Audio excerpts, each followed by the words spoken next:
I'm the Genius Asian. Welcome to the Genius family. Today, I will show you 5 easy ways to crack an egg without small shell chips and without practice. The traditional way is to crack an egg on the edge of a pot or bowl, but this can push shell fragments into the egg. Tapping the egg on a flat surface may still break the shell into small pieces, but reduces the likelihood of pushing them into the egg.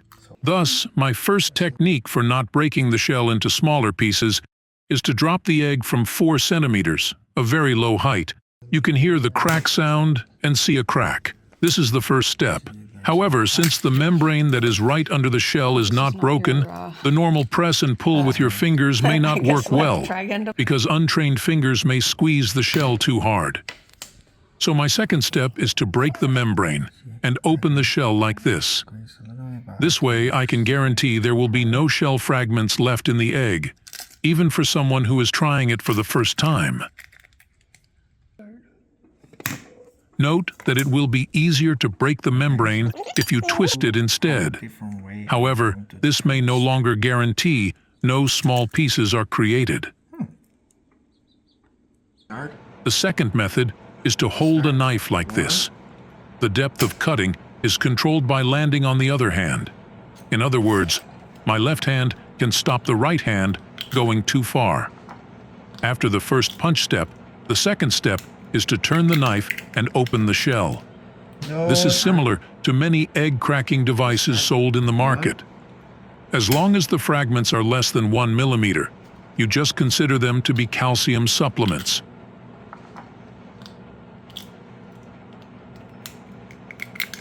A third way, similar in that it controls the depth of the break. Crack on the edge of the pot with the other hand as cushion. People insisting on cracking on the edge of a pot can fight with the flat surface cracking group with this improved method.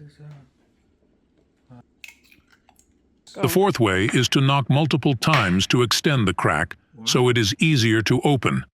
For example, control the depth of this spoon and hit the egg once, and then turn the egg and hit it again. Using fingers to press and pull can open the shell, although still using the palms would be better if the membrane is not broken.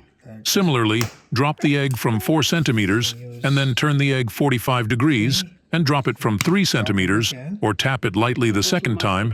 This would extend the crack so it is easier to open.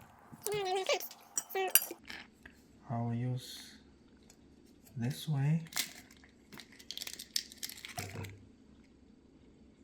to open. The basics we have demonstrated that worked are 4 methods to crack: controlled force, controlled depth, knife, and multiple taps. 3 methods to open: fingers, palms, and knife. There can be many variations, so we will label methods that include any combination of these elements a catch-all method.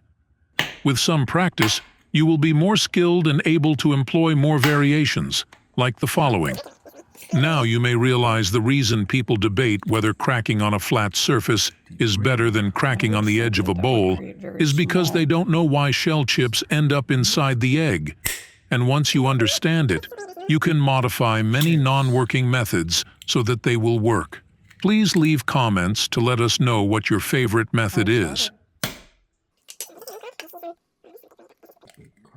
This is the easiest.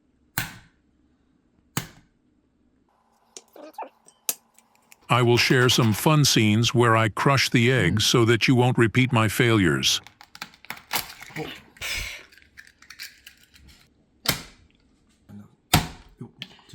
Oh. Well, that was smart. To save you some time, I will share with you the experiment on the hardness of the surface. If you use any softer surface, I tried an orange skin and banana skin and a tennis ball for fun, then you have to adjust the force. A tennis ball does not work at all, by the way. However, hardness mainly determines if cracks are formed. It does not affect whether small shell chips are created. I also experimented with higher heights. Equivalent, harder force. If we change the layers of Legos from 4 to 5, from 4 centimeters high to 5 centimeters, you will see some small pieces. But still the membrane may prevent the small chips from going inside. There is a higher risk of fragments, but the crack is bigger, and it is easier to open the shell. Also, instead of Legos as a measurement, you may simply use fingers like this. There are many other things that can provide the reference height. Once you are more comfortable with this method, you may simply relax your wrist and tap the egg on the counter without pushing. Perimeter is perfect. See, it's very clean. Finally, more experiments with higher heights. The membrane does not break at 3 inches high. 4 inches does not break. 4. 7 inches does not break. At 11 inches height, the membrane breaks. But still, I needed to use fingers to open the shell. Start. Yes. At 12, the shell is wide open without a second opening step. Okay. The same is true for 13 inches. Yes. So as long as you don't mind the mess and don't push small chips into the yolk, you are just fine. So 15 is like this. Share this with people who you know that need it. Leave your own genius tips in the comment section below. Don't forget, I'm the Genius Asian. Subscribe for more useful videos.